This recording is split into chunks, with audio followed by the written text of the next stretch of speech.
কি হয়ে গেল তোমার? তুমি এতটা নিচু কিভাবে হতে পারো? তুমি কি শুদ্ধতার নবী, পবিত্রতার নবী, নির্মলতার নবী, সৌন্দর্যের নবী, রুচিশীলতার নবী মুহাম্মদুর রাসূলুল্লাহ সাল্লাল্লাহু আলাইহি ওয়াসাল্লামের উম্মত নও?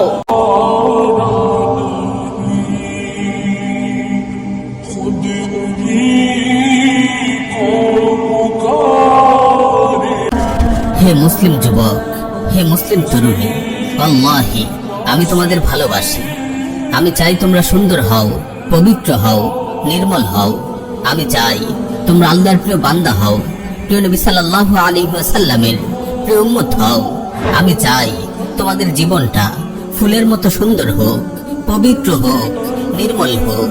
তোমাদের অন্তরটা শুদ্ধতায় ভরে থাকুক, তোমাদের হৃদয়ে উম্মার প্রতি ভালোবাসা জাগুক, তোমাদের হৃদয়ে জ্বলে উঠুক সেই ঈমান, সেই জজবা, যেই ঈমান, যেই জজবা ছিল বদরের কিশোর সাহাবী মুআজ ও মুআউযের হৃদয়ে, যারা উম্মার হেফাজতের জন্য বুক টান টান করে দাঁড়িয়ে গিয়েছিল, উম্মতের ফিরআউন আবু জাহলকে জাহান্নামে পাঠিয়েছিল।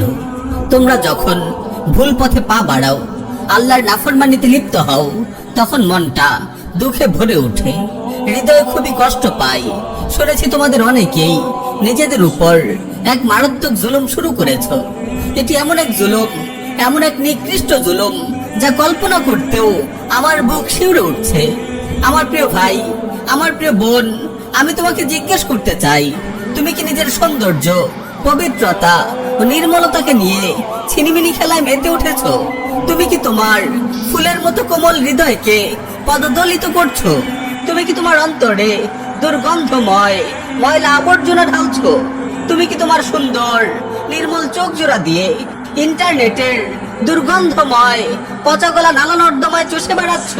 তুমি কি স্মার্টফোন কিংবা ল্যাপটপের জানালা দিয়ে মানুষ রূপী সেই শূকরগুলোকে দেখছো, যারা ময়লা আবর্জনার ভাগাড়ে গড়াগড়ি খাচ্ছে আর পচা গলা নিয়ে টানাটানি করছে? ইন্না লিল্লাহি ওয়া ইন্না ইলাইহি রাজিউন। হে মুসলিম যুবক, কি হয়ে গেল তোমার? তুমি এতটা নিচু কিভাবে হতে পারো?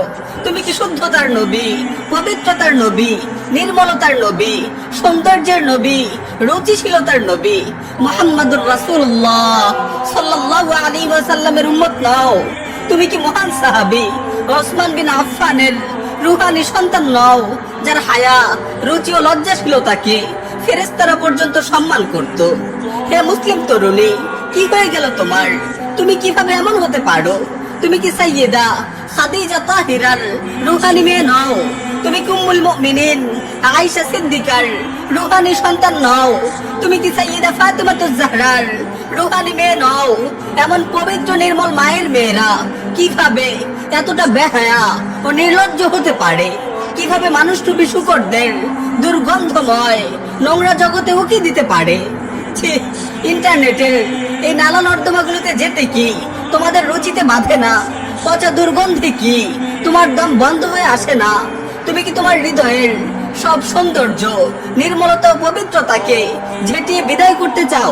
তুমি কি তোমার গোলাপের মতো সুন্দর সুবাসিত হৃদয়ের দিকে একপাল নোংরা শুকুরের পায়ের নিচে পিষ্ট করতে চাও?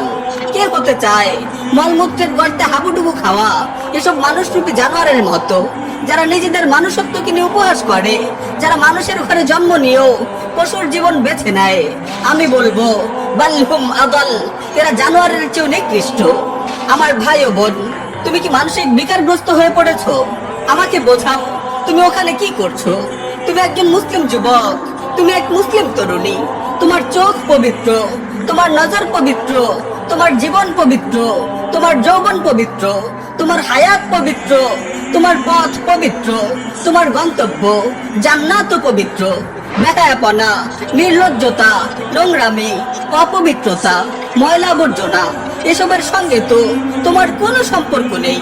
তোমার পূর্বপুরুষদেরও কোনো সম্পর্ক নেই। তোমার মহান রব, তোমার পবিত্র নবী, তোমার পবিত্র কোরআন, তোমার পবিত্র সুন্নাহ, তোমার পবিত্র দিন, তোমার পবিত্র শরিয়া তোমাকে পবিত্র এক জীবন দিয়েছে, নির্মল এক হৃদয় দিয়েছে।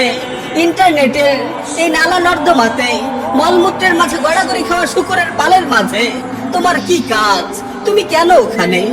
তুমি এক সৌভাগ্যবান মুসলিম যুবক, তুমি এক সৌভাগ্যবতী মুসলিম তরুণী। তুমি তো সুন্দরের প্রতীক, পবিত্রতার প্রতীক, নির্মলতার প্রতীক। তোমার চোখ দিয়ে নূর বিচ্ছুরিত হয়, তোমার চেহারায় পবিত্রতার আলো ঝলমল করে, তোমার কথায় দ্বীন ও শরিয়ার সুবাস পাওয়া যায়, তোমার চলনে, তোমার আচরণে আল্লাহ রাসূলুল্লাহর ভালোবাসা ফুটে ওঠে, তোমার ব্যক্তিত্বের মধুরতা সবাইকে কাছে টানে।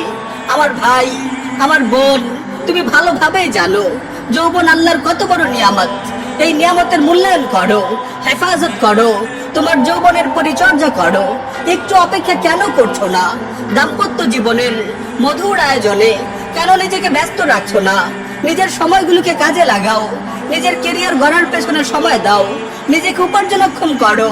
একটি সুখী দাম্পত্য জীবন গড়ার পেছনে তুমি সময় দাও। কেন ইন্টারনেটের এসব নালা নর্দমায় গড়াগড়ি খাচ্ছ? নিজের ফুলের মতো যৌবনকে ক্ষতবিক্ষত করছো। তুমি কি মানসিক ভাবে বিকারগ্রস্ত হয়ে পড়েছো? কেন এমন মাতালের মতো আচরণ করছো? তুমি কি কল্পনা করো না তুমি এক মুসলিম রাজপুত্র? একদিন তুমি রাজা হবে, তোমার ঘর আলো করে আসবে এক রাজকন্যা, সে হবে তোমার রানী। মধুর এক দাম্পত্য সাম্রাজ্য হবে তোমাদের। তোমাদের দুজনের এই বাগানে ফুটবে অনেকগুলো মানব কলি, ফুলের মতো শিশুদের হাসিতে ভরে উঠবে তোমার জীবন। কিন্তু তুমি যদি ইন্টারনেটের এই অশ্লীল জগতে সময় কাটাও, তাহলে তোমার যৌবনকে তুমি নিজ হাতেই ধ্বংস করবে, নিজ হাতেই তুমি বরবাদ করবে তোমার দাম্পত্য জীবনের মধুর আয়োজনকে। আমার ভাই ও বোন, তুমি যদি ইন্টারনেটের এসব নোংরা নর্দমায় ঘুরে বেড়াও, তোমার চোখকে, তোমার অন্তরকে, তোমার জীবনকে কুলুষিত করো, তাহলে লিখে রাখো তুমি তোমার যৌবনকে বরবাদ করছো। তোমার দাম্পত্য জীবনের মধুর স্বপ্নকে তুমি জ্বালিয়ে পুড়িয়ে ছারখার করছো। তোমার জীবনের শুদ্ধতা, নির্মলতা ও সম্ভাবনাগুলোকে তুমি ঝেঁটিয়ে বিদায় করছো। তোমার দুনিয়া, তোমার আখিরাত দুটোকেই বরবাদ করছো। তুমি কি জানো না পর্নোগ্রাফির অশ্লীল জগতে ঘুরপাক খেয়ে কত যুবক, কত তরুণী তাদের জীবনকে লন্ডভন্ড করেছে? কত সুখের সংসার বিরান হয়ে গেছে, কত যুবক দিন থেকে ছিটকে পড়েছে। পর্নের ঘৃণ্য দৃশ্যগুলো কি সব সময় তোমার চোখে ভাসবে না? এমনকি যখন সালাতে সিজদায় যাও, তখনও কি তুমি এই জঘন্য দৃশ্যগুলো থেকে মুক্তি পাও? ইন্না লিল্লাহি ওয়া ইন্না ইলাইহি রাজিউন। ভেবে দেখো, পর্ণের নীল অন্ধকারে ডুবে থাকা অবস্থায় যদি তোমার মৃত্যু চলে আসে, তাহলে তোমার কেমন পরিণতি হবে? আমার ভাই ও বোন, তুমি মানসিক বিকারগ্রস্ত হয়ে গেছো, নইলে তুমি ইন্টারনেটের সব নালা নর্দমায় পড়ে থাকতে না। কোনো সুস্থ মানুষ এখানে 1 মিনিট থাকলেও তার পেট উল্টে বমি আসবে, তার নিঃশ্বাস বন্ধ হয়ে আসবে। তুমি কেন এই সংকীর্ণ পচাগলা নর্দমায় পড়ে আছো? এসো, আমার হাত ধরো, আমি তোমাকে নিয়ে যাব সুন্দর এক পৃথিবীতে। তুমি আমার সাথে এসো, দেখো আল্লাহ তোমার জন্য কি সুন্দর পৃথিবী বানিয়েছেন। কেন তুমি আটকে আছো স্মার্টফোন আর ল্যাপটপের চার কোনো ওই ছোট্ট স্ক্রিনে? বাইরের পৃথিবী অনেক বড়, অনেক সুন্দর, অনেক নির্মল। ওই দেখো নির্মল নীল আকাশ চারিদিকে গোল হয়ে নেমে এসেছে, মৃদমন্দ হাওয়া গাছের পাতায় দোলা দিচ্ছে, বাগানে ফুল ফুটেছে, প্রজাপতি উঠছে, পাখিরা গান ধরেছে। ওই দেখো আকাশ কালো হয়ে বৃষ্টি ঝরছে, শূন্য খেলার মাঠ তোমাকে হাত ছানি দিয়ে ডাকছে। তুমি নীল রঙের ওই অন্ধকার ছেড়ে বের হয়ে এসো, খেলাধুলা করো, শরীর চর্চা করো, বাইরে ঘুরে বেড়াও, আল্লাহর সৃষ্টি জগৎ দেখো, একা থেকো না। আমার ভাই, তুমি যদি এই জীবন ও যৌবন বিধ্বংসী আসক্তি কাটাতে চাও, তাহলে নিজেকে স্মার্টফোন ও ল্যাপটপ থেকে নিরাপদ দূরত্বে সরিয়ে দাও। অন্তত 3 মাসের জন্য তুমি স্মার্টফোন ও ল্যাপটপকে বিদায় জানাও। এটি একটি অব্যর্থ চিকিৎসা। ইনশাআল্লাহ তুমি সুস্থ হয়ে উঠবে। যদি তোমার পড়াশোনা বা কাজের জন্য স্মার্টফোন ও ল্যাপটপ ব্যবহার করা জরুরি হয়, তাহলে দুটো কাজ করো। তোমার মেমোরি কিংবা হার্ড ড্রাইভ থেকে পর্নের নোংরা আবর্জনাগুলো ডিলিট করে দাও, আর ইন্টারনেট ইউজ করাও বন্ধ করে দাও। যদি পড়াশোনা ও কাজের প্রয়োজনে ইন্টারনেট ইউজও করতে হয়, তাহলে তাকে একটি লিমিটে নিয়ে এসো। প্রিয় ভাই ও বোন, সাবধান, তুমি এই নীল অন্ধকারে 1 মুহূর্ত থেকো না। তাওবা করো, অনুতপ্ত হও, অনুশোচনার অশ্রুতে নিজেকে ধুয়ে মুছে সাফ করে ফেলো।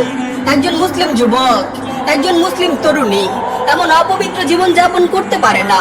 আল্লাহর অমূল্য নিয়ামত চোখ দুটোকে এমন নিকৃষ্ট ব্যবহার করতে পারে না। নিজেকে প্রশ্ন করো, এই চোখ দুটো নিয়ে তুমি কোন মুখে হাউজে কাউসারের পারে রাসূলুল্লাহ সাল্লাল্লাহু আলাইহি ওয়াসাল্লামের কাছে দাঁড়াবে? এই চোখ দুটো নিয়ে তুমি কিভাবে হাসরের ময়দানে আল্লাহর সামনে দাঁড়াবে? তুমি না জান্নাতে গিয়ে তোমার মহান রবকে দেখতে চাও, তার দিদার পেয়ে ধন্য হতে চাও? এই চোখ দিয়ে তুমি রাব্বুল আলামিনকে দেখবে। ইন্না লিল্লাহি ওয়া ইন্না ইলাইহি রাজিউন।